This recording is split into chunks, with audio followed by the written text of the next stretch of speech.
Apa hubungannya ya baja dengan pembangunan Indonesia? Pembangunan fasilitas umum di Indonesia tentunya membutuhkan banyak bahan yang berasal dari baja, karena baja adalah kebutuhan pokok bagi pembangunan. Maka dari itu, Indonesia perlu membuat pabrik baja agar bisa memenuhi kebutuhan pokok pembangunan secara mandiri.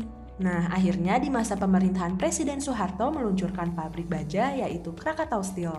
Golkar yang sejak dulu berperan di pemerintahan juga terus mendorong adanya ketersediaan baja untuk menopang kebutuhan bahan baku pembangunan dalam negeri dan industri lainnya.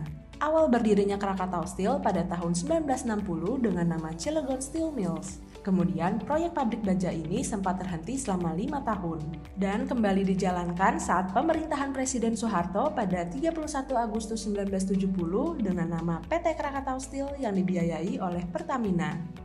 Sejak berdiri, Krakatau Steel bisa memproduksi mencapai 270.000 ton baja setiap tahunnya.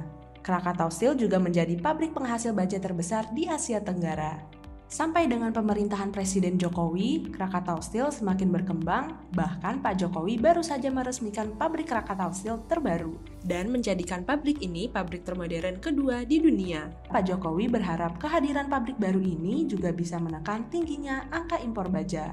Saya memberikan perhatian besar pada industri baja ini. Produk yang dihasilkan sangat dibutuhkan dan dimanfaatkan oleh industri-industri lain. Artinya nanti akan mengurangi semakin banyak impor kita dari negara-negara lain dan merupakan salah satu pilar penting untuk memacu pertumbuhan ekonomi Indonesia. Nah, sekarang jadi tahu ya, Krakatau Steel sebagai pabrik penghasil baja di Indonesia menjadi industri yang sangat penting untuk keberlangsungan pembangunan fasilitas umum. Golkar juga akan terus mengawasi jalannya industri penghasil baja agar terus bisa menyediakan kebutuhan pokok pembangunan fasilitas umum di Indonesia secara mandiri.